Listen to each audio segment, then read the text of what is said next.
Full interview. President Trump, first 100 days, the interview in the Oval Office. Remember, he basically said in this interview at a certain point, he brought up the fact that he chose this interviewer. He hand selected this interviewer. So that makes it even funnier because when the interview doesn't go the way he thought it would go, okay, it becomes even funnier because he's like, what do you mean? I chose you. I chose you. I didn't know anything about you, but I chose you. The southern border have plummeted a staggering decline. But there are questions about your methods. To Elon Musk. Did Doge go too far, too fast, too reckless? And the concerns from many Americans about the impact of tariffs. Everything's going to be just fine. President Trump, the first 100 days, the interview in the Oval Office with ABC News anchor and senior national correspondent Terry Moran. Earlier today, I sat down with President Trump in the Oval Office for an exclusive interview on his 100th day of his second term. It was a great opportunity to ask him some wide-ranging questions about the issues that most concern so many Americans. We talked about the economy and his tariffs. We talked about immigration and those deportations. And you can see here the White House has put up some posters that they say show some of the violent criminals that have so far been deported. We talked about a lot more as well. The president's answers were provocative, at times combative, and always he was strong in his convictions about his policies. But before we get to the interview, we begin I think you're responding to what Trump is saying, I think, right? Tonight with a look inside the Oval Office. I'm not going to get one Donald guy. Trump I'm not pausing. has transformed. Sometimes Hello, it's hard. everybody. How are you? This is the Oval Office. This is the Resolute desk, which is really something very spectacular. Oh, my There's God. nothing quite like it. It's out of And focus. they give you a choice of about 7 different desks, but this is the one I chose. Ronald Reagan had it.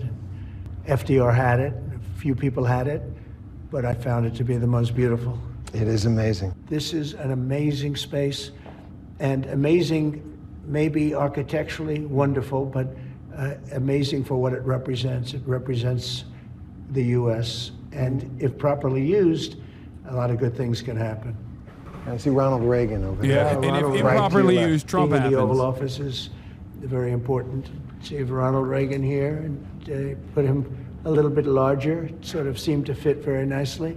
A little bit You larger. have, Democrats, a little bit. You have Franklin Roosevelt. Franklin Roosevelt. So you look at that picture and people say, well, what's he doing up there?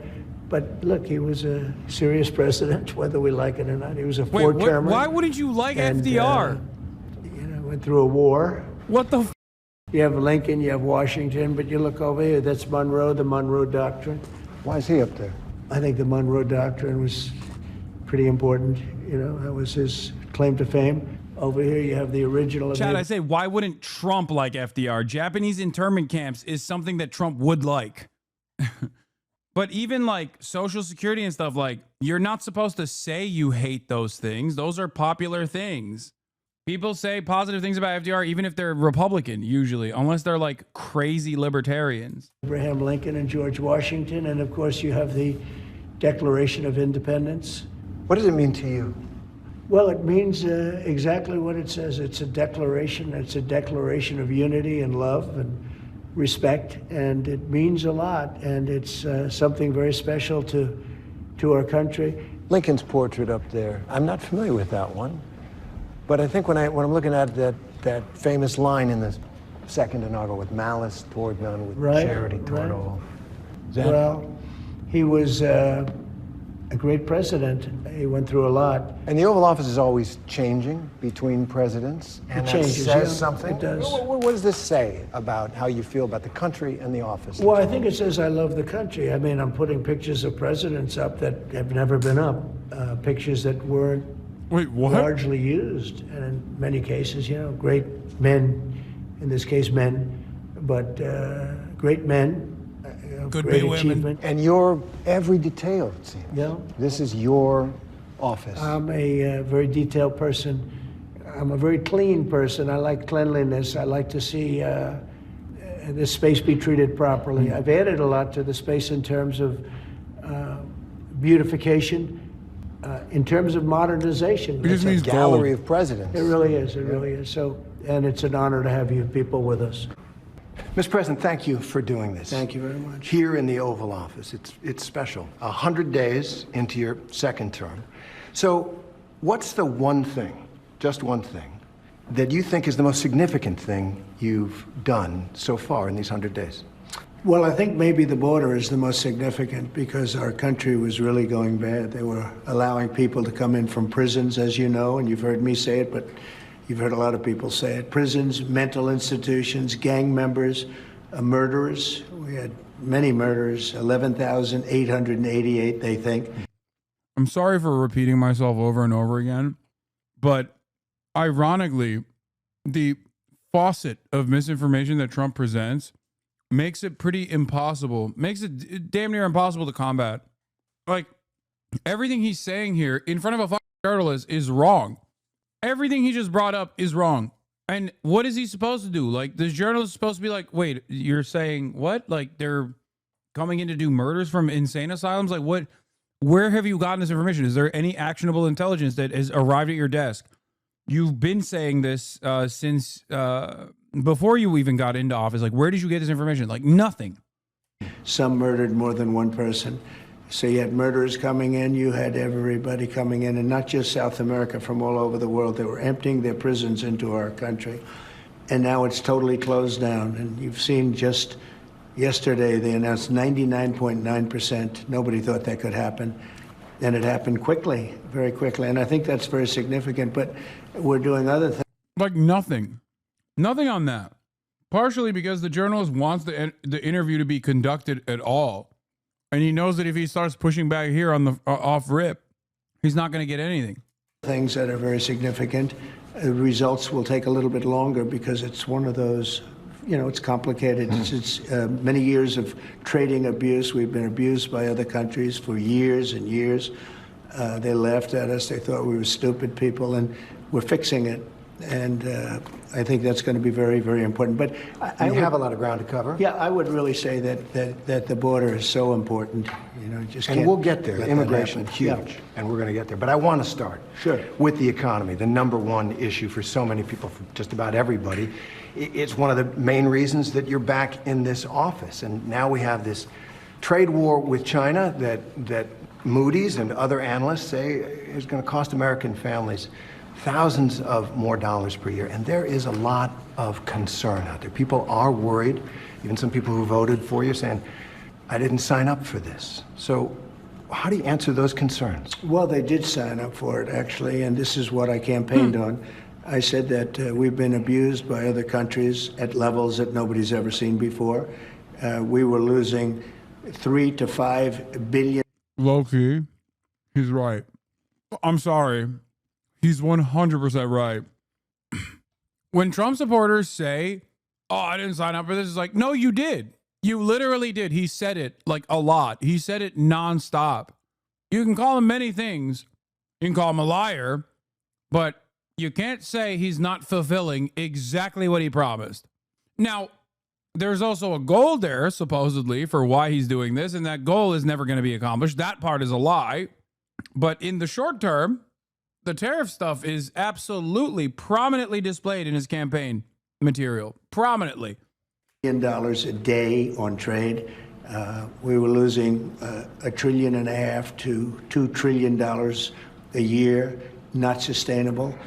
They were taking advantage of us like they've never. I could have left it that way, and at some point there would have been an implosion like nobody's ever seen. But I said, no, we have to fix it. I've wanted to do this for many years. You know, I had the best economy during my first term. We had a tremendous economy, tremendous success. And we did tremendous numbers of tariffs on, we took in a lot of money from tariffs, China in particular, hundreds of billions of dollars in tariffs. We had no inflation, as you know. We had an incredible economy. We're given credit for a great economy. But I said, we have to fix this, otherwise it's just not self-sustaining. But one of the things you ran on was you'd said you'd bring prices down on day one, and that it would happen fast, and that it would happen fast. And I have. Most economists will tell you that tariffs will raise prices. So don't your tariffs cut against that promise you made to bring prices down? No, because I had massive tariffs on China, if you remember, in my first term, and we had essentially no inflation, like around 1% inflation, which is like a perfect number. Dog, that's crazy to compare. One, prices for the key things that Donald Trump put tariffs on did go up. And two, that wasn't universal tariffs at 145%. And on top of that, the counter tariffs, the retaliatory counter tariffs that we received from China led to the American government spending more money on subsidies to farmers than they even collected from the tariffs. And then when Biden took over, it went through the roof. It went to probably the worst inflation we've ever had. I mean, we had an inflation nightmare. Now, if you look at what's happening now, we're only there for 100 days, as you say. And in 100 days, we took over. We had bad inflation for 4 years, for 2 years of, especially 2 years of his administration. I would say record-setting like we've never seen. They say 48 years, the worst in 48 years. I say it was much worse than that. Yeah. Right. So now if you look at what's happened, energy is down. Gasoline hit $1.98 in a few states during the last couple of days.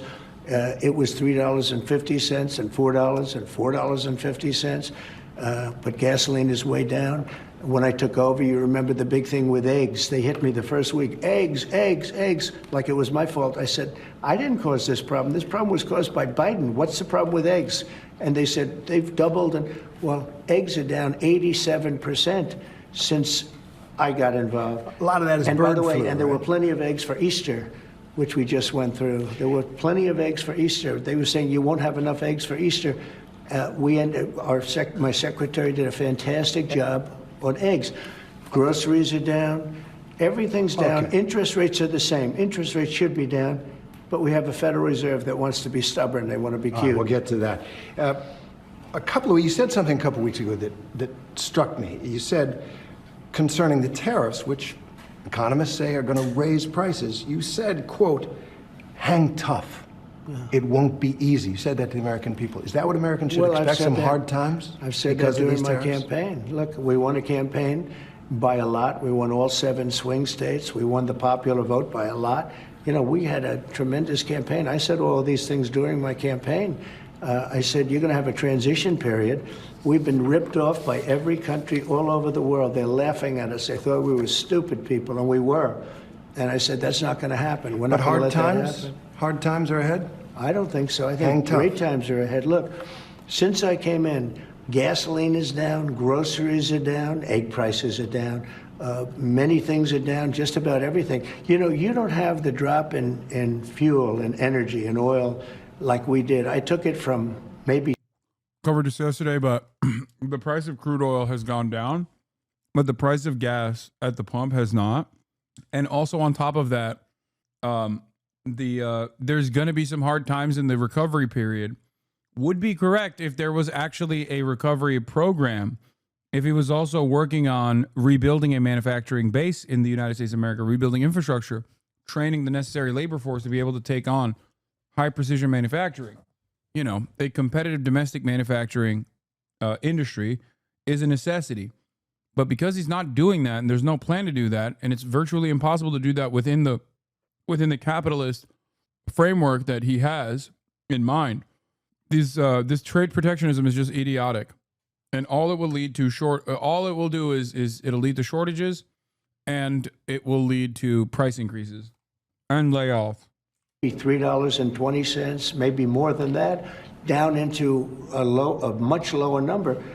When you have that kind of a drop, you're not going to have inflation. Not now, but it's the tariffs, right? We still have 145% tariffs on China. Your Treasury Secretary said we basically have an embargo on China. Look, you're trying to say something's going to happen, Terry. No, okay, well, nothing's going to happen. You know business. Terry, I want to ask you. I do know business. Yes, and so 145% tariffs on China, yeah, and that is that's good. basically that's an good. embargo. They deserve it. It'll raise prices on everything from electronics to clothing to building houses. You don't know that. You don't know whether or not China's going to eat it. That's mathematics. China probably will eat those tariffs, but at 145, they basically can't do much business with the United States. And they were making from us $1 trillion a year. They were ripping us off like nobody's ever ripped us off. And by the way, we have other countries that were just as bad.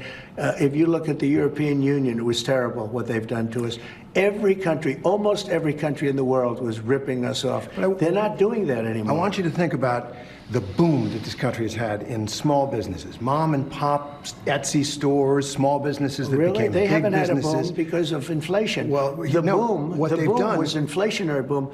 The people were wiped out with inflation. Yes. I mean, you read the news, you do the business stuff, I assume. Now, a lot of them built those businesses on the trading model. Yeah, and they're going to make more money They now. sourced their products overseas, and now they're looking at an extinction event. I've been here. There's disaster. I'm sorry. I'm so jealous. I can't help myself. I can't help myself. Why does he get this level of why does he get this allowance? Why does he get to destroy small businesses and restructure the economy, but not actually end up restructuring the economy? There's just no way that a Bernie Sanders style person, if they were to engage in like building a robust manufacturing base and then doing trade protectionism, there's just no world in which the media would not be calling for his head. Like this is infinitely kinder. This is infinitely kinder than what he deserves. Like, what do you mean? Well, he doesn't even ask, like, what do you mean when you say we're getting ripped off? Do you mean like the trade scheme that America has designed for the rest of the globe? Is that what you mean? Is us getting ripped off? Is poorer countries basically trading on the dollar? So we just give them IOUs and they get cheap labor as a consequence of that, like affordable goods as a consequence of that? It's so annoying. For them. I've been here for 3 months. I've taken a trade deficit down to a number that's very, very starting to get really good. I just got here. We had a country that it was not sustainable, what Biden did to this country, between the open borders where criminals poured into our country, between every country in the world ripping us off on trade. It was not sustainable. So your message to those small businesses who are saying, we can't live a month, 2 months with these tariffs. Apple got a big deal. Is there something for them? No, not only Apple. We've got $7 to $8 trillion being invested in our country in 2 months. Biden didn't have that over a year. I mean, if you look at Biden, nobody was really investing in this country. Everybody was ripping off our country. Apple's putting up $500 billion, but that's only one of many companies. Companies are flooding into our country right now. So your answer to the concern about the tariffs is everything's going to be hunky-dory? Everything's going to be just fine.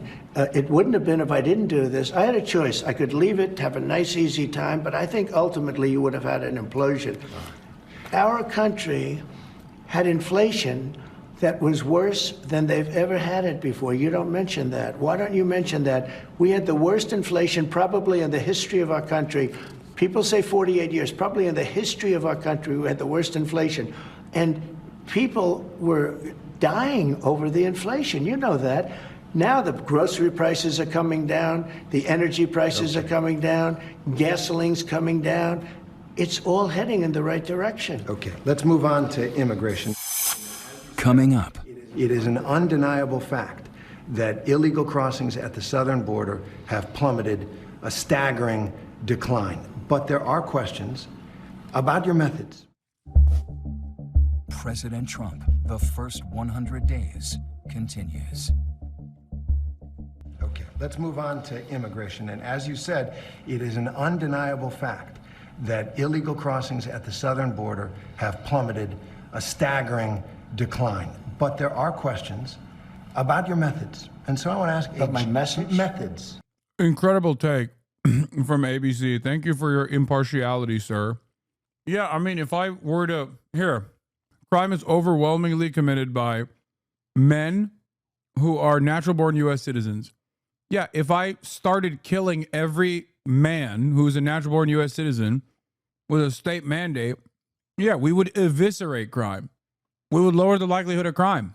if I started killing every child, every male child that is being born, yeah, we would eradicate crime, I guess. Does that seem like a good approach? I'm trying to win the girly pop nation back, by the way, with that argument. You guys like that? You like how I snuck that in? The rad femmes that are like, the rad femmes that say I'm not sufficiently pro-women, I think I'm bringing them back. I'm winning them over. How is that related to the question posed? It's because it's idiotic. Undocumented migrants are responsible for less crime per capita than natural-born U.S. citizens, like significantly less crime per capita than natural-born U.S. citizens. So the idea that you are trying to tackle crime across the board by deporting undocumented migrants is idiotic. Like, your reaction or your solution to a problem should be at least sufficient and not more dangerous and not stupid or more violent. About your methods, how you're accomplishing they seem to work.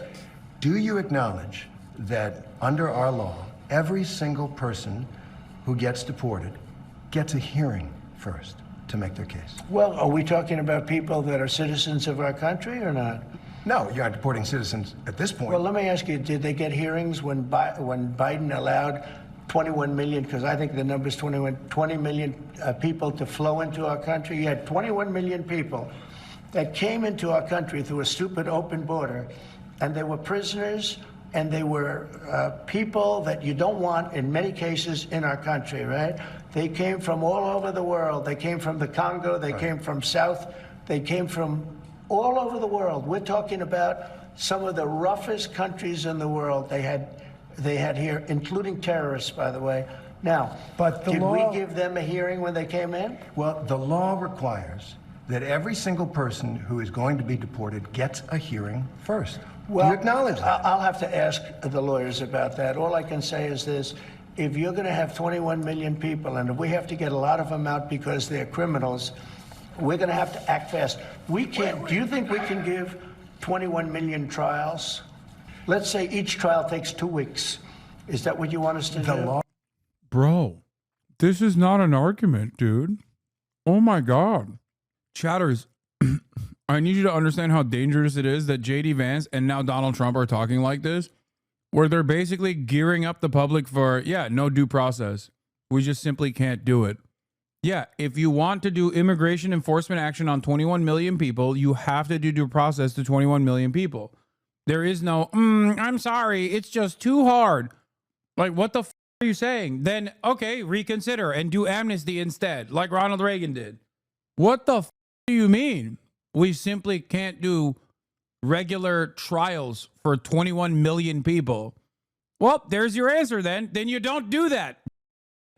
Also, immigration hearings aren't trials that take like a day, if even. It doesn't matter. Even if they were like a day-long process, which you're not wrong, it is much faster. It's much more swift because like immigration courts are different than the judicial branch. It's basically a function of the executive. But like he doesn't even want to do that. That's what's so crazy about it. Like he doesn't even want to do the rubber stamp approach. Like it's doesn't want the paper trail associated with a rubber stamp. God forbid if immigration judge says no. I'm trying to think of a hyperbole to demonstrate how insane this is, but there isn't one. It's like if we stopped doing trials was my go-to. Yeah. Like the eradication, that's still 21 million days. Yeah, man. That's exactly. I guess we have the same point, kind of. Like what? I know. It would take a long time. Which is why you have to make a different assessment. And the solution can't be, oh, it would take too long of a time, so we have to literally eradicate due process. Because guess what? As this administration has shown already, when there's no due process, they send the wrong people over there. When there's no due process, you can be sent over there if you don't look sufficiently citizen-like. Also, yes, there's not one immigration judge, and there is not one case that the immigration judge takes every day. It doesn't matter. 21 million is a massive number. There's no world in which, if there was actually 21 million people that have to be deported from U.S. soil, that have done like egregious crimes or whatever, first of all, America would collapse. Like, can you imagine the world that Trump presents without any pushback whatsoever? I want you to close your eyes and think about that for a moment. That there are 21 million rapist, drug dealing murderers who are parasitic forces on U.S. soil, and they are always just doing hundreds of thousands of murders a week or a year. Like, that would be a psychotic, that would be cyberpunk, dude. That would be video game Grand Theft Auto server, PvP unlocked. Like, think about it this way. There's a police force in every city in the United States of America, okay? There is a police department in every single locality in the United States of America. Do you know how many cops are in the United States of America total? 891,289. Okay?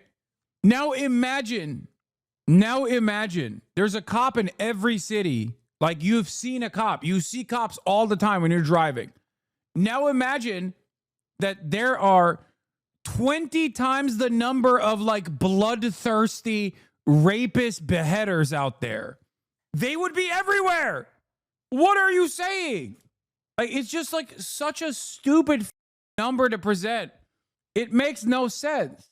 Law is the law, sir. The law is the law, and you're sworn to uphold it. The law doesn't say anything about trials. No, not trials, hearings. I said These hearings. people came in, they're not citizens. They came in illegally. They came into our country illegally. We have to get them out. There's a legal process for that. Sure, and we follow the legal process. I can't have a trial, a major trial for every person that came in illegally. We have thousands of murderers that came in.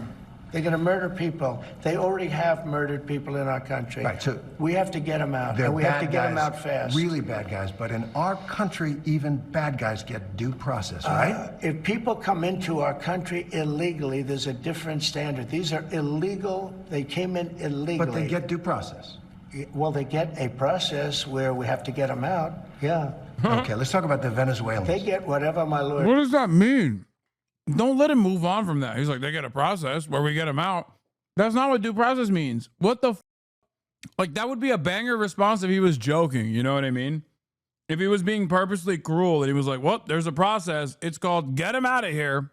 But this is a very specific constitutional protection that you are having an argument over.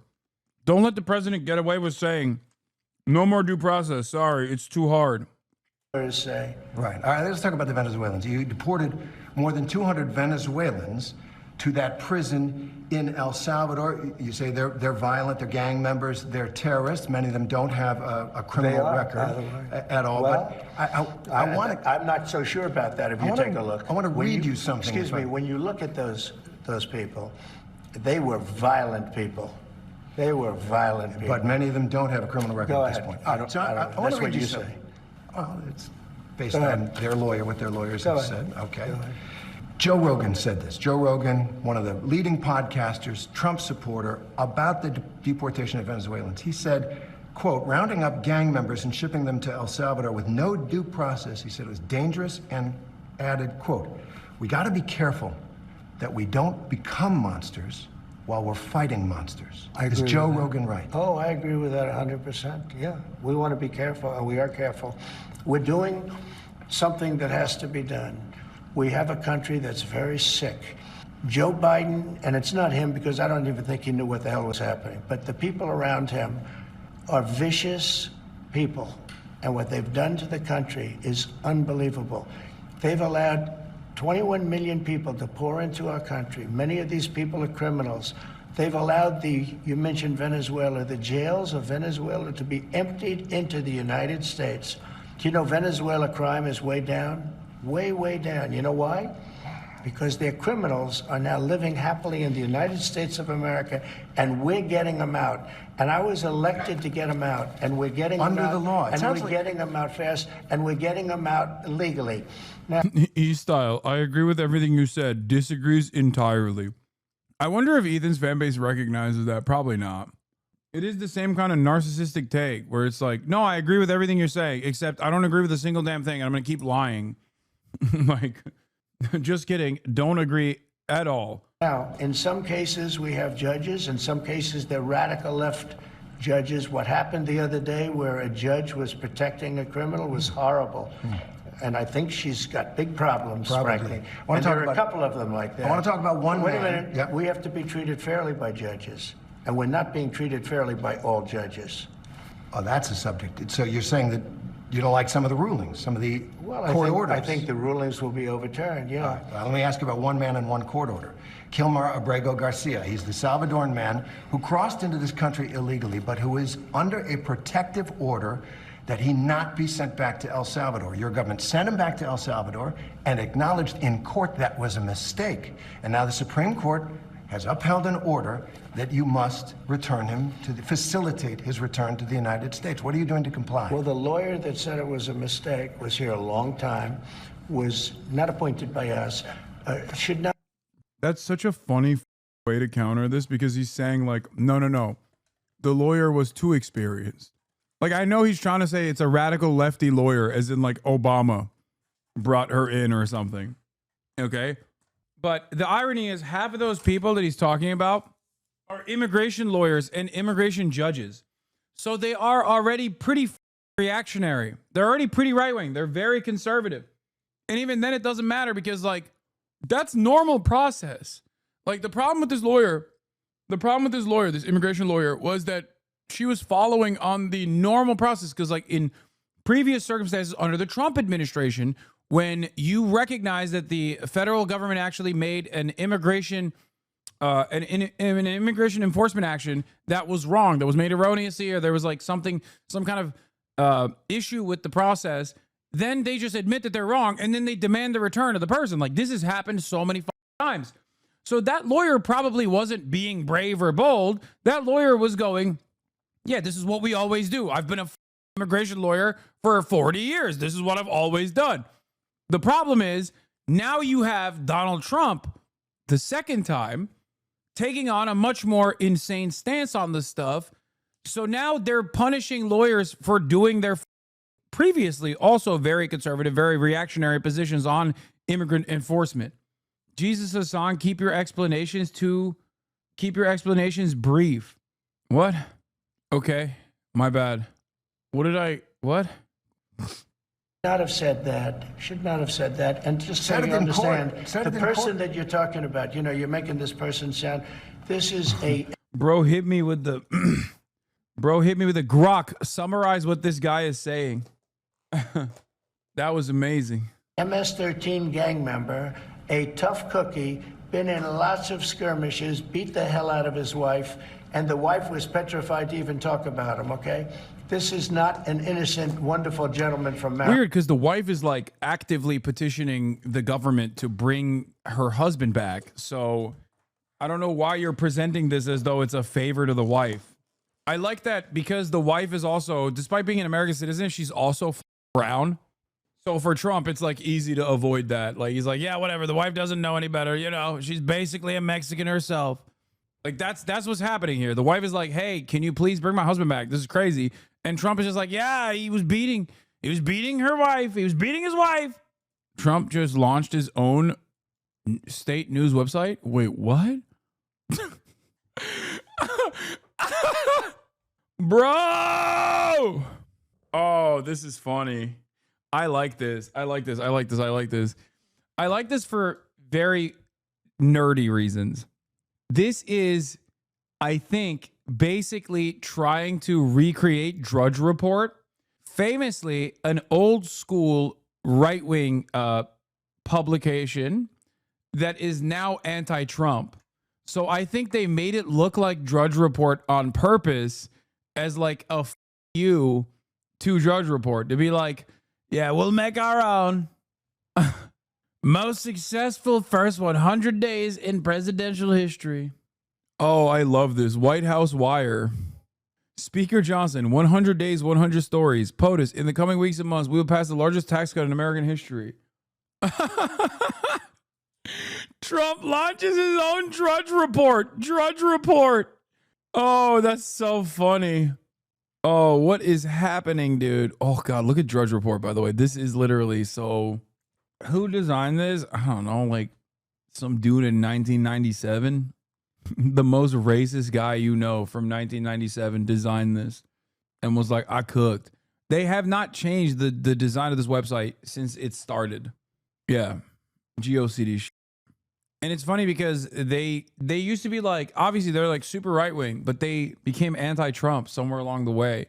So that's why I think the Trump administration is recreating the Drudge Report, but within the White House. Anyway, let's keep going. I'm not saying he's a good guy. It's about the rule of law. The order from the Supreme Court stands, He came sir. into our country illegally. You could get him back. There's a phone on this desk. I could. You could pick it up, and with all the power of the presidency, you could call up the president of El Salvador and say, send him back right now. And if he were the gentleman that you say he is, I would do that. But the court has he's ordered not. you to facilitate that. I'm release. not the one making this decision. We have lawyers You're the that president. don't want to do this. But the buck stops in this office. No. I follow the law. You want me to follow the law? If I were the president that just wanted to do anything, I'd probably keep him right where he Supreme is. Court says what the law is. Listen, I was elected to take care of a problem. It was a unforced error that was made by a very incompetent man, a man that turned out to be incompetent, that you always said was wonderful, a great genius, right? And now you find out, all of the media now, they're saying what a mistake they made. A man who was grossly incompetent allowed us to have open borders where millions of people flowed in. I campaigned on that issue. I wouldn't say it was my #1 issue, but it was pretty close. Right up there. I campaigned on that issue. I've done an amazing job. I have closed borders. He said you couldn't do it. You wouldn't be able to do it. It would never happen. Well, it happened, and it happened very quickly. Wait a minute. When we have criminals, murderers, criminals in this country, we have to get them out, and we're doing it. By law. And you'll pick out one man, but even the man that you picked out, he said he wasn't a member of a gang. And then they looked, and on his knuckles, he had MS-13. There's a dispute Well, over that. Wait a minute. He had MS-13 on his knuckles tattooed. Oh, he had some tattoos that are interpreted that way. But let's move on. Wait a minute. Hey, Terry. He did not Don't have the do that. letter MS-13. It says MS-13. That was Photoshop. So let me That just... was Photoshop. Terry, you can't do that. Hey, they're giving you the big break of a lifetime. You know, you're doing the interview. I picked you because, frankly, I never heard of you, but that's okay. But I picked you, Terry, but you're not being very nice. He had MS-13 tattooed. We'll agree to disagree. I want to move on to something else. Terry, do you want me to show you the picture? I saw the picture. We'll and you think it agree was to disagree. Photoshop? Well, Here we go. Don't Photoshop it. Go look at his hand. He Fair had enough. MS-13. He did have tattoos that can be interpreted that way. I'm not an expert on them. I want to turn to Ukraine, sir. Terry, I want to get to Ukraine. No. He had MS as clear as you can be, not interpreted. Yesterday, when I watched this part of the broadcast, when I watched this part of the interview, I realized something was wrong. I realized that this is full Brandon. Like he went, we have Brandonized. We have Brandonification that has been implemented in the White House. It is truly terrifying. I think Donald Trump actually believes that this dude had the letter M, the letter S, the number 1 and the number 3 on his knuckles. Ivy League educated conservative response to this, by the way. Another example of Trump taken literally, not figuratively. Of course he knows the gang member didn't literally ink that on his fingers. They were added to translate the tattoos. Did you watch the full video? He had MS as clear as you can be, not interpreted. Yes, I saw it. I'm confused as to how this is a point of contention. Well, Ivy League educated lawyer, debate perverts, obviously. No disrespect to your family members, but like, yeah, if they're lawyers, they are debate perverts, okay? What do I always say? Lawyers are debate perverts, and the highest level of debate pervertry, debate pedophilia, is when you become a Supreme Court justice, okay? Lawyers are debate perverts. Judges are also debate perverts. Supreme Court of the United States justices are debate pedophiles. It's like the highest level of debate pervertry is debate pedophilia. Accountants are money perverts. Also, MS-13 is quite known for not using dog whistles. Yeah, if you guys have ever seen an MS-13 gang member, this part is so funny because MS-13 gang members do not hide their affiliation with the gang. I've never seen an MS-13 gang member that is just like, oh, I'm shy about my gang affiliation. They literally will tattoo their eyelids, dude. They tattoo their eyeballs, okay?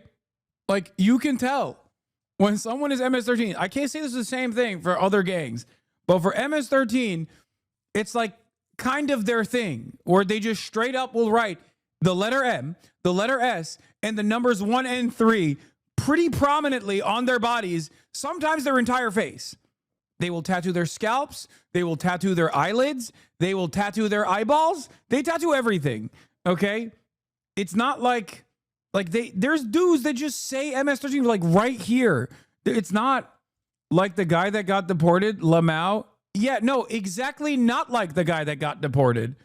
The initial point of contention was that the tattoos that he had on his fingers were actually resembling, they were symbolic for the letter M, the letter S, the number 1, and the number 3. Okay? That's what was the assertion. Now, that assertion did not actually meet the standard of scrutiny initially that it was used in the immigration court arguments for why he was MS-13. Like, they did not bring up his finger tattoos, his knuckle tattoos in the initial detainment, in the initial immigration hearings at all, which means they didn't think that those were MS-13 tattoos. And as a matter of fact, they so didn't think that those were MS-13 tattoos that they actually didn't even bring it up until like 2 weeks or 3 weeks of controversy. The Donald Trump administration just basically made up a whole bunch of shit and then decided post hoc that this was the one to land on. But it didn't even end there. And the reason why I think this is a really particularly insane situation is because Trump doesn't even just think that his tattoos are actually symbolic, like this is an average MS-13 gang member, by the way. I wonder what gang this guy belongs to. I simply cannot tell. Okay, not exactly shy guys. Okay, not exactly shy, especially because like people say MS-13 gang members are like heinous, like particularly heinous. They do like incredible crimes, and it is true to a certain degree. Maybe not to the same degree as like Trump talks about them, but like they do a lot of shit. Like if they're around a cop, like it's over anyway. Okay, yeah, bro, he has multiple sclerosis. Microsoft fan. Yeah, that's what this is. That's probably what this is. You're right. In any case, that's not even the argument here for Trump. However, Trump is making kind of that argument, I guess, where he's saying MS-13 gang members, they don't hide that they're MS-13. See, he very clearly wrote the letter M, the letter S, the number 1 and number 3 on his tattoos. He thinks this shoddy Photoshop, or not even Photoshop, MS Paint job is literally real tattoos. He thinks this letter M, this letter S, this number 1 and number 3 on his knuckles is actual ink and not like something that a person, like a staffer, added on to the photo so that he could make a more convincing argument that like this is what the indication is.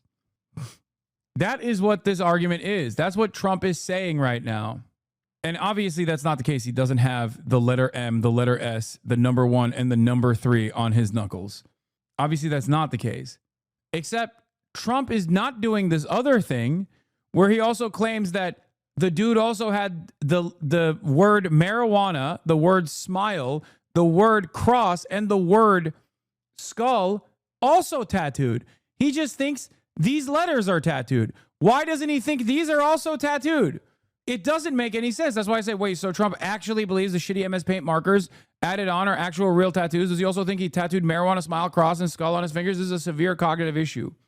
And it's funny because Tim Pool and everybody else basically kept saying, oh, you guys are R-worded for believing that. Holy liberals fall for this shit because their influencers are R-worded. Trump appears to hold up an altered image of wrongfully deported man's hand. To which Austerity's Theft reposted this and said, hey, Tim, tell us more about those R-worded libs. It turns out Trump is an R-worded liberal. He's a libtard himself.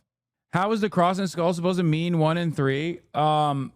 They were saying that the cross is supposed to imply 1 because it looks like a 1, even though it would probably imply 4. And they're saying that the skull has 3 holes, and that's why it's supposed to imply 3, except the skull has 4 holes because it has a mouth hole too. So I don't even know why. So it would be MS44, I guess. But it doesn't matter because they made it up, chat. That's it. And here's the other thing. Yeah, psychotic numerology. They're reaching. They are reaching. Exactly. But even if that was the case, even if this dude had literally the tattoo of MS1 and 3, there has to be due process. You can't just decide post hoc. Wait, Tim deleted the tweet? No, he didn't. No, it's still there. You heard from Netanyahu since your secret meeting with him? Yeah, he told me you're gay. The only like good argument I saw was that he was trying to cover up the tats. You can see the shape 3 in the skull. I don't know. Oh, wait. So that's a separate argument. You're saying that he actually did have the M, the letter S, and the number 1 and the number 3 on his skull, on his knuckles, but then he tried to do a cover up by adding like a marijuana leaf and a smiley face. Okay, how does a smiley face turn into the S then? Yeah, this is the other argument I've heard. No, skull in Spanish starts with C, and C is the 3rd letter in the alphabet. Okay. Smiley face. What is that? How do you say that in Spanish? What letter does that start with? Why is S in English for smiley, but then skull is in Spanish? Sonrisa? Oh, it also starts with smiley, also starts with S? Okay. I'm believing it now. I'm on board. Carita de sonrisa. Smiley. This guy got me. Smiley face. Anyway, none of this matters because 1, no due process. That's the point of contention. And 2, Trump doesn't even make that argument. Trump makes a different argument. Okay? And the argument that Trump makes, the argument that Trump is making is that he already had the letter M, the letter S, the number 1, and the number 3. I'm using my words very deliberately and very carefully here because this back and forth shows Trump seemingly thinking that Kilmar Abrego Garcia, our Maryland resident, had the letter M, the letter S, the number 1, and the number 3 tattooed on his knuckles. He makes this very clear in his pushback. This is why people no longer believe the news, because when it's he was fake photographed news. in El Salvador, they aren't there. But let's just go on. They aren't there when he's in El Salvador. They weren't there, but they're there now, right? No, but they're in now. your picture. Terry, Ukraine, sir. he's got MS-13 on his knuckles. All right. Okay? All right. We'll take a look at that. You do such a disservice. We'll take a look at Why that, don't you sir. just say, yes, he does, and, go on to something else? It's contested. Ukraine. Coming up, the Russia-Ukraine war. Don't You forget, think he wants this peace? is a... You think Vladimir Putin wants peace? And that historic meeting. President Trump, the first 100 days, continues.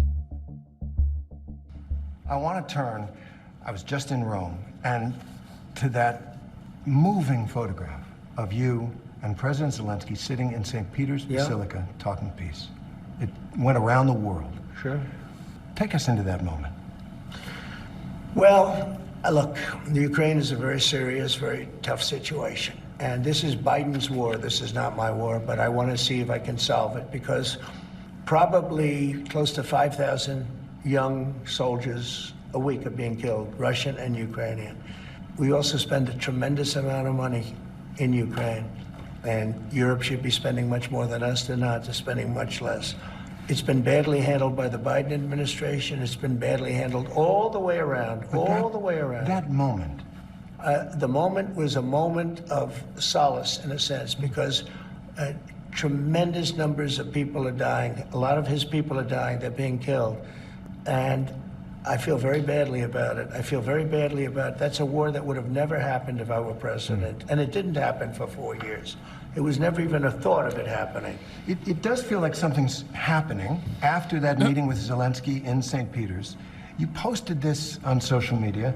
There was no reason for Putin to be shooting missiles into civilian areas and cities and towns over the last few days. It makes me think that maybe... Well, that was part of my post, but you're right. That was a part of a post. And it says, it makes me think that maybe he doesn't want to stop the war. He's just tapping me along. Yeah, that's possible. Sure. He might be... He could be tapping me along a little bit. I would say that... Damn, big concession here for the Pootie heads. Okay, big concession here for the Adolf Putler heads. Real Adolf Putler knowers, rise up. Trump is basically finally admitting that maybe he's being strung along by Adolf Putler.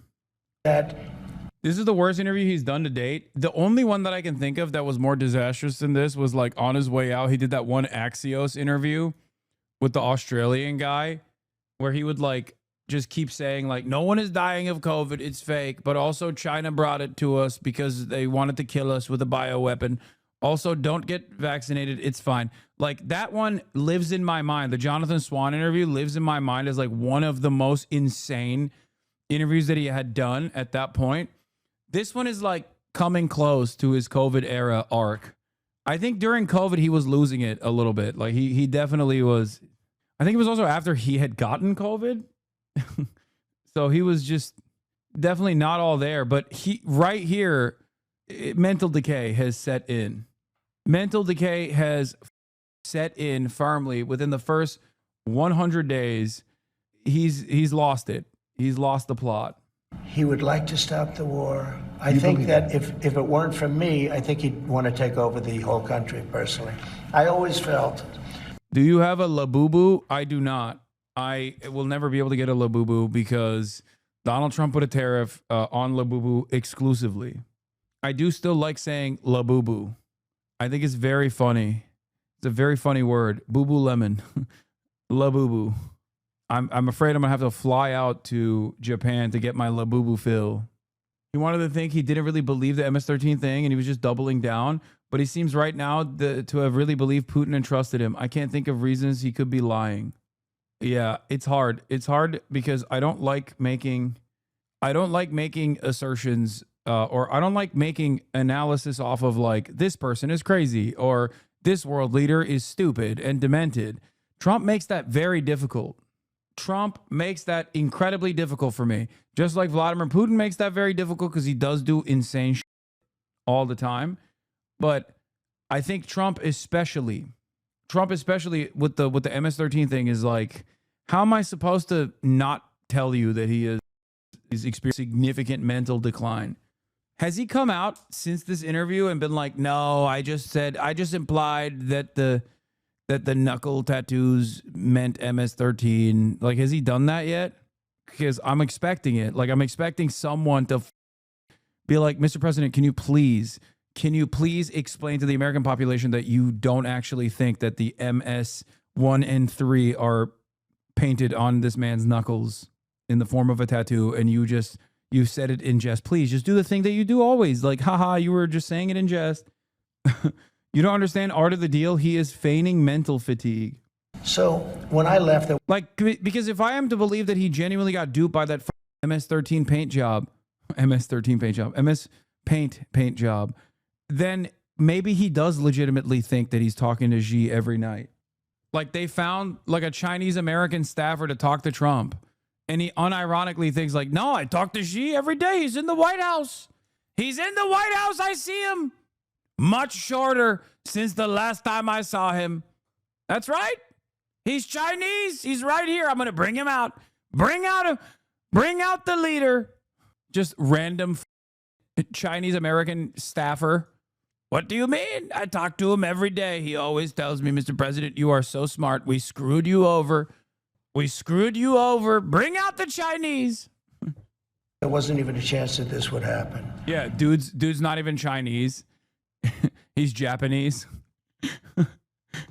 He's like, I've been meaning to tell the president, I don't know how to communicate this to him. I'm Japanese and I'm not Xi Jinping. Come on, you know math. Don't lie to them now. You keep telling me you're Xi Jinping. When Biden got involved, I won't say whether or not he handled it properly, but obviously it wasn't good because the war started. Putin went in, the war started. I believe that Putin wanted to get all of Ukraine once he went in. And I think part of the reason he went in, he saw what happened in Afghanistan, how incompetently Milley and all these guys handled that. It was one of the greatest embarrassments of our lifetimes, but maybe in the history of our country. Okay. So Putin went in. I think Putin wanted all of Ukraine. Right. I think if I didn't win the election, he would have gotten all of Ukraine. I think he would have taken all of Ukraine. I think his first choice, never with me, he would have... Glaze. Sorry. That's just Glaze, big dog. Putin, he's so strong, he would have taken all of Ukraine. If it wasn't, he would have taken all of Ukraine. He was going to do it. He's going to do it any day now. That's what I'm stopping. Never gone in with this. When the work of a great leader is done, the people will think they have done it all by themselves. All of us in China are Xi. Thank you, Top Xi. This group of losers, he went in, he saw what happened in Afghanistan. He said, wow, this is my chance. Because it was always the apple of his eye. I talked to him. Ukraine was the apple of his eye. I think he wanted the whole country. You've said for months. Because of me, I do believe that he's willing to stop the fighting. Don't forget, you think he wants peace? You think Vladimir Putin wants peace? I think he does, yes. I think Still. he does. I think Even with the raining missiles on. I think he really, his dream was to take over the whole country. I think because of me, he's not going to do that.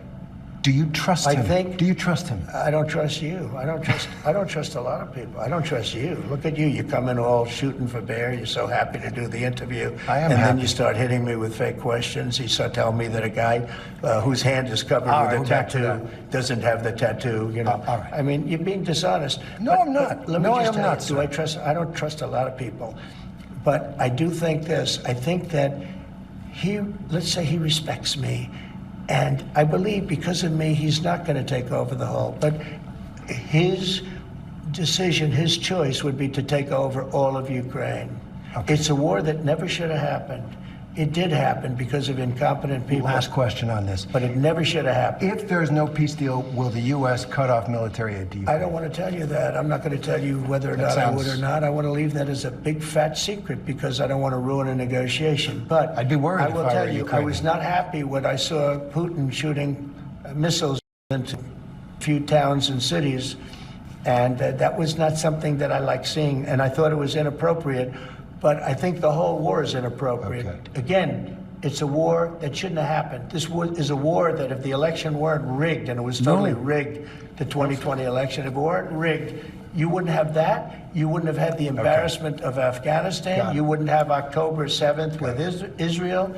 You wouldn't have had any of the problems that you have right now. I want to ask one question. And you wouldn't have had inflation either. All right. I want to ask one question about Defense Secretary Pete Hegseth. There's a lot of turmoil at the Pentagon right now. There's the signal chat with his wife on it where he's discussing that attack in Yemen. There's another signal chat discussing the attack on Yemen. There's a reporter accidentally involved.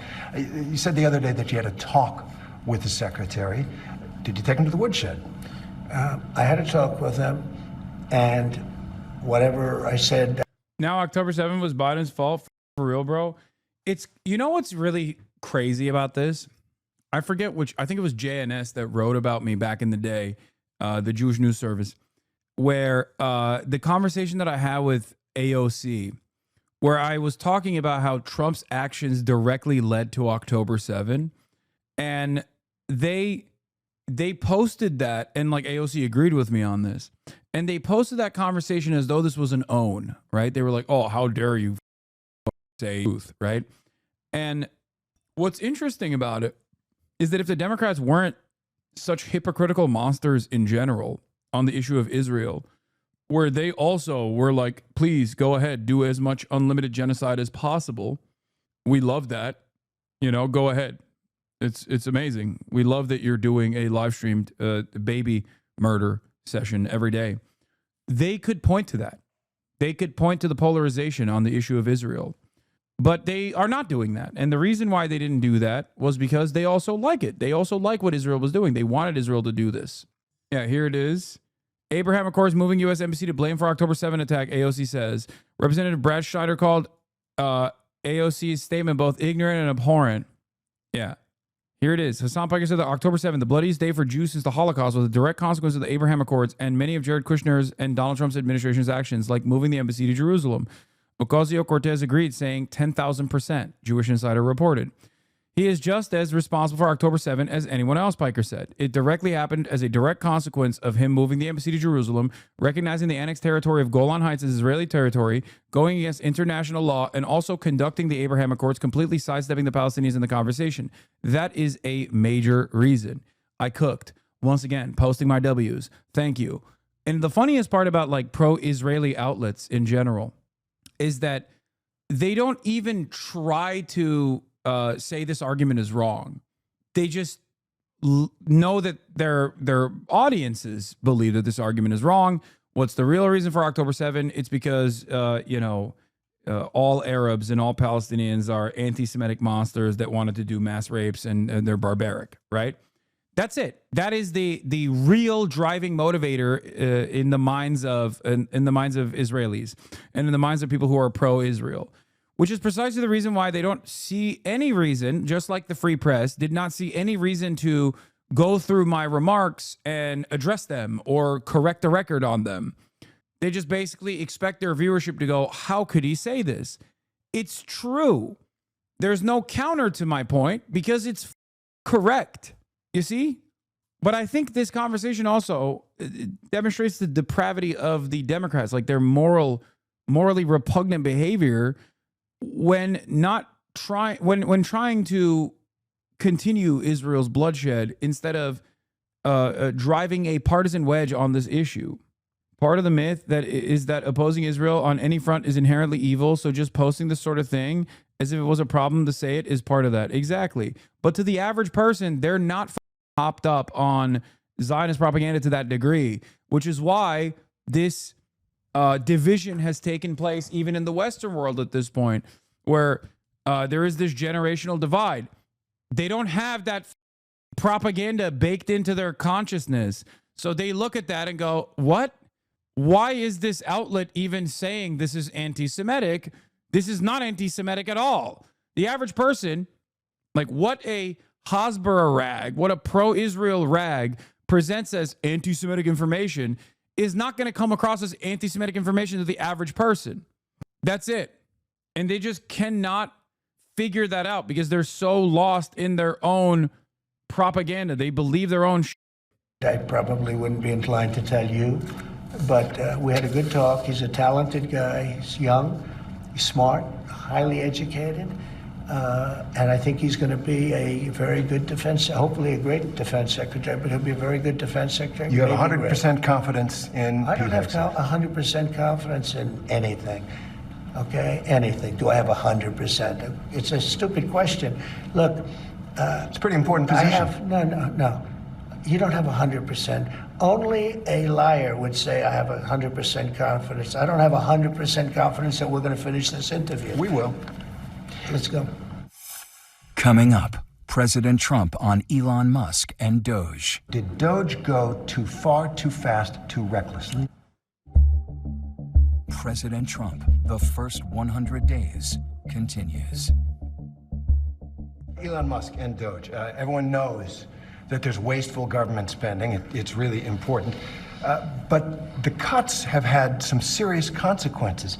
There have been cuts to foreign aid programs that save lives and keep people alive overseas. There's been research at the National Institutes of Health on cancer, on Alzheimer's, that has had to be stopped. And the question I think people have is, did Doge go too... Like, again, not to be one note, I know that people get bored whenever I bring everything back to Israel. They're like, oh, you're so obsessed. But like this administration is kind of obsessed with Israel, or at least using Israel as a way to undermine American civil liberties. But like another question here is like, your administration has taken the initiative to revoke NIH grants from colleges that have had BDS movements, like boycott, divestment, and sanctions on the State of Israel movements. Don't you feel like, this is ridiculous? Like there's no grant revocation for criticizing America, but there is a grant revocation for criticizing a foreign nation. How do you claim to be the most free speech principled president who is killing cancel culture while simultaneously taking the initiative to remove grants from colleges that are engaging in like cutting edge publicly funded research? You kind of are, man, not going to lie. Yeah, you only think that if you are oblivious to the ways in which this administration is utilizing Israel and criticisms of Israel as a way to listen to my words. Listen to my words. Do you feel like that's not important to address here? Do you think it's okay for the NIH to erroneously revoke grants from colleges that have had students demand to boycott, divest, and put sanctions on the State of Israel? There's no other country on this list. It's just Israel. They just use Israel as a way to do this. Do you feel like that's important to bring up when you're talking about cutting NIH grants? Do you think this is my obsessive nature? No, Trump is dumb as hell. well, it's not just that Trump is dumb as hell, goofy chatter. The interviewer is not dumb as hell, or at least is not supposed to be dumb as hell. The interviewer is supposed to ask this question because I think it's relevant. Too far, too fast, too reckless. No, I think Doge has been, look, saved $150 billion. We saved, that's a lot of money. There's also a lot of things right now under investigation, which is going to increase that amount by a lot. That's a tremendous amount of money. There were some things where, when I heard about them, I put them back, as you know. There are things that I'm considering right now putting back, but overall we've saved hundreds of billions of dollars. Well, the original promise was $2 trillion, went to $1 trillion, now it's $150 billion and heading south. You don't know what it's going to be because we have things that are at a very high level that are being looked at right now. We also found tremendous waste, fraud, and abuse, as you know. We found a lot of fraud. There was a lot of fraud. Fraudulent things were taking place, and we ended that, and those people are going to be suffering because of it. A legal note, fraud is a crime. There have been no referrals to the Justice Department on any of Well, these. you don't know that, do you? How do you know that? Have there been referrals to the, are there criminal referrals? How would you know that there were no referrals? I think there were referrals. They generally are. There's been no investigation from the Justice Department. How do you know that? I'm asking you, sir.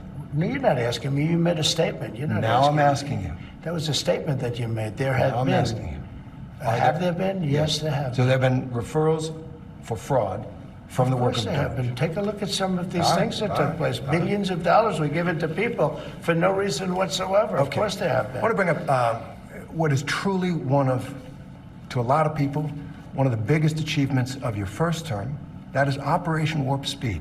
You got that COVID vaccine up and going and distributed, and a lot of people took it, and a lot of people feel their lives have been saved by it. Now we have this measles outbreak, biggest in a decade in Texas, and it's because people aren't getting their children vaccinated.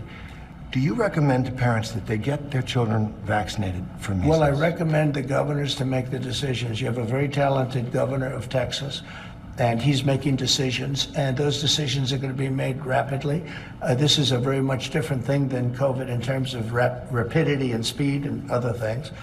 Measles have been with us a long time, and I'm not saying good, bad, or indifferent. I'm just saying that the governors are making the decision. It's a federalist decision. The president is our leader in so many ways, and your voice counts so much, and you can't tell moms and dads, it's a good thing to get a measles vaccine. Do I recommend it? Yes, yes I do. I recommend it, yeah. Got it. That was my question. Do I mandate it? No. No, I didn't. But I do recommend it, yes. Good. Do you think you're... And I have recommended it. Do you think the Secretary of Health and Human Services, Robert F. Kennedy Jr., who has a history of, at the very least, vaccine skepticism, do you think Kennedy recommends the measles vaccine? He did. He recommended it. Yeah, he did. You're satisfied with his he response on this? recommended that they go out and get the vaccine. Okay. Yeah. Still ahead. I'm asking the justification for going after people you don't like. President Trump, the first 100 days, continues. I want to talk a little bit about presidential power, the powers that you have in the presidency temporarily that the American people have given you, right? You've revoked a lot of people's security clearances. You've revoked people's security details who are still threatened, with death threats. You've gone after law firms because they've employed people you don't like, or they have represented people you don't like. Well, they obviously agreed because they paid me a lot of money. Well, the reason they agreed is because you were threatening to destroy their business with your executive order that said you can't represent clients for the federal government. That's their bread and butter. Boys. These are the biggest, most powerful lawyers. These are not people you got a lot of leverage that are easily intimidated. As president, you've got all the cards. I mean, they paid hundreds of millions of dollars because they felt, I guess, they probably felt they did something wrong. It was for survival, sir. No, it isn't. You're crushing their business. These firms are very powerful firms, and there's 15 of them. And these are firms that probably, look, you have to ask them. In fact, this is a separate story. You have to ask them, why did you all pay Trump hundreds of millions of dollars in services, etc.? Why did you do that? I don't know. You don't think that... We have a clause in the thing that, while we admit no wrongdoing, but it's like one of those things. And now I'm friendly with those firms, but it's, these are the most powerful firms in the world. And they just signed whatever I put in front of them. I've never seen anything like it. I'm actually surprised myself in a certain way, but they obviously felt they probably did something wrong. I guess that's why they signed. I guess the question out of this interview actually paints kind of a sad picture. He's this curmudgeonly old man who should be on top of the world as a leader of the free world, and it sounds like he's muttering about how everyone's out to get him, and he's surrounded by sycophants who are saying, yes, sir, you are so right. Everyone's against you, you poor thing. I mean, that's kind of what happened with Biden, too, except he was like, that's kind of what happened with Biden, too, except he also was just like so totally and utterly brain broken that I think he just couldn't comprehend what was going on around him. is the concern that people have. Are you using your powers as president to get personal revenge? No, I'll tell you what. You're really not asking, and you should be asking. There has never been a president in this country, in the history, that was persecuted like I was persecuted by really crooked people, dishonest, horrible people, and it's been proven. So when you say I'm treating people rough, I'm not treating people rough. I was treated worse than any president in the history of our country. And, you know, people figured, well, maybe that's it. Finally, we got, you know, he's leaving town. There goes the helicopter. And then I came back. And I came back because I have tremendous support. You know, when you win an election like I won it, and you will admit I won all 7 swing states, I won the popular vote, I won 2,750 districts compared to 500 districts. That's why the map is all red. And those people feel that I was treated unfairly. But does that give you the right to go after your political opponents with the powers of this office? I'm going after, all I'm doing, hey, Biden did something to me, and I did something to Biden. And you know why I did it? Because he's grossly incompetent. That's not a man. Trump needs to be stopped. Hasan, do something. Trump on possible toy shortage. Maybe the children will have $2 instead of 30. Guys, it's not toys, it's figurines. But also, in any case, it's another one of those like weird, oh God, I hate finding myself in a unique position where I hate finding myself in this like weird predicament where on the one hand, he's like kind of doing degrowth. So I'm not even totally against it. But on the other hand, it's like he's right. He's just the worst person to make this point. You know what I mean? Where it's like, he's not wrong when he says this, but it's not like there is an alternative that he has designed anyway. And it's not just toys. Does that make sense? It's not toys. We're not talking about just toys. We're talking about like every single thing that comes out of China that is used in the process of manufacturing. God, I hate it. I hate it. I hate him so much. He makes me so mad. The way he operates makes me so mad. One, he makes me mad because he causes a lot of harm. But two, he makes me mad because I'm jealous. I'm jealous that he gets to do this. And he doesn't actually get the same pushback that like a Bernie Sanders type would. A Bernie Sanders type would probably lead to a little bit of economic instability in the short term. Okay. But like the expectation is that any Democrat that wants to fix this system that is fundamentally flawed is going to go through the ringer, and they're not going to have a base of support like Donald Trump has. A base of support that's just like held together by pure cult-like religious fervor towards their leader. And also, it won't matter because Trump can f this up. Trump can basically break everything with no actual, real, discernible solution. It makes me so jealous. And I think any leftist that tells you that this is not like unimaginably frustrating to think about with like a leftist Trump, right? Like an actual socialist Trump doing a similar thing. Any leftist that doesn't recognize that is lying to you, or they're just delusional. Like there is definitely something to admire about what this asshole is able to get away with. I hate it. I hate it so much. He has king power, and to use it as a central planner would fix this country inside 5 to 10 years. That's what I'm. Yes, if there was a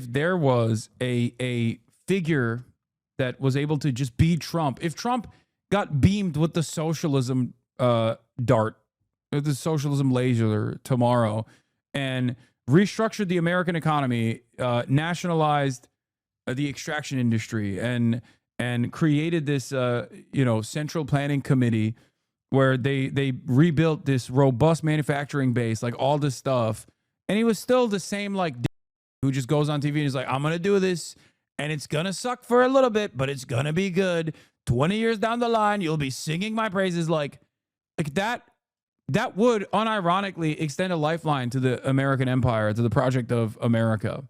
But unfortunately, that's not happening. The exact opposite is happening, where we have a reactionary loser who is stupid and is isolated from, obviously, anyone with a semblance of intelligence, surrounded by sycophants, breaking everything with no solution to fix it. And we have a Democratic Party that is supposed to resist against this kind of thing and undermine this project, but they're too busy trying to find the oldest person in Congress to put into a position of power. They're like, where is the oldest guy in office or gal in office? That's what they're too busy doing.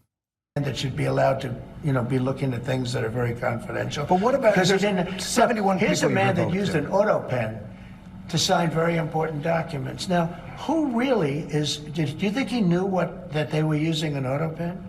I mean, he used an auto pen to sign very, very important documents, and so those are really the questions you should be asking. What do you think of the auto pen?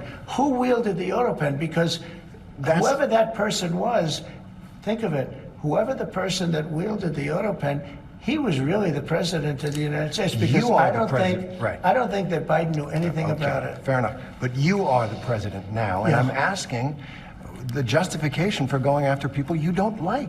Yeah, he's like, what about all the shit that you've messed up? What about everything that you've been messing up? He's like, well, Biden had an auto pen. Okay. No. People that I think are dishonest. It's not that I don't even know most of them. They're people that I think These people are made you angry. No, it's not anger.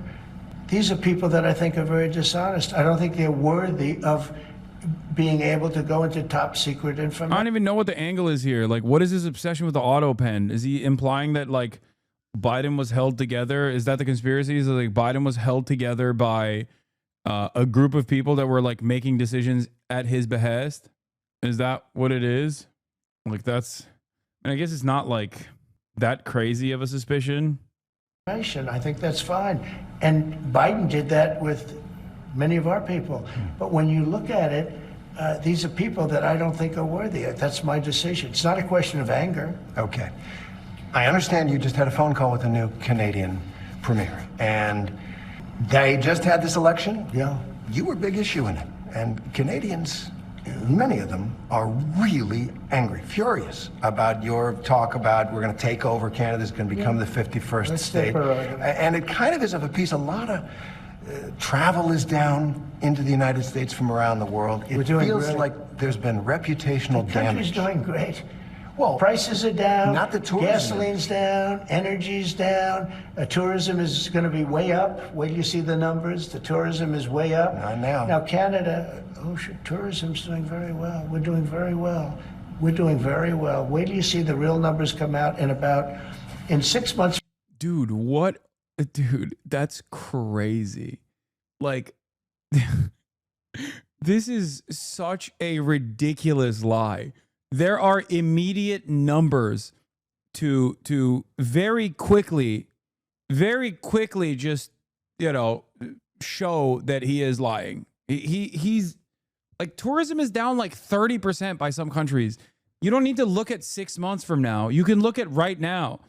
People are legitimately scared about being detained by a Gestapo officer and possibly even sent to CCOT or not be able to enter the country. Like, what? There are travel advisories from a bunch of other foreign nations. And to be fair, they're not even being hysterical. So many Australians will not go here anymore. Dude, I was thinking about that. Like, I want Boy Boy and I did a thing to come here for the summer as they always do. But, like, also at the same time, like, they've been around. Okay. I feel like they're just gonna not be allowed into the country. Headache, Papaglio, link, please. This is so hard. So you don't notice the messages of substance. This is so hard, man. Can you check the logs? man. This hurts my head. Headache Papaglio link, please. Please, Hasan, I need help with research. I give up. Yeah, okay, give up. What the f is Headache Paglio? From now, when you see the numbers. But do you think, I'm going to ask good. you, if I may, do you think the reputation of the United States has gone down under your presidency? No, I think it's gone way up, and I think we're a respected country again. We were laughed at all over the world. We had a president that couldn't walk up a flight of stairs, couldn't walk down a flight of stairs, couldn't walk across a stage without falling. We had a president that was grossly incompetent. You knew it, I knew it, and everybody knew it, but you guys didn't want to write it because you're fake news. All right. Thank you. And by the way, ABC is one of the worst, I have to be honest with you. Thank you for the opinion, but more importantly, thank you for having us here. I have one more question. It's a big one. It's a question that you know a lot of people have out there. What do you say to people who are concerned you are seizing too much power and becoming an authoritarian president like we haven't had before? No, I would hate them to think that. I'm doing one thing. I'm making America great again. We have a country that was failing.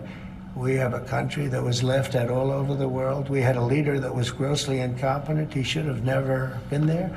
The election was rigged. He should have never been there. Our country suffered greatly, and now our country's coming back like nobody can believe. I have editorials just today where they're saying they've never seen anything like it. They love it. Our country's coming back, and we're respected again. Mr. President, thank you. Thank you, Terry, very much. Once again, we want to thank President Trump for inviting us to the White House. Oh, shut up.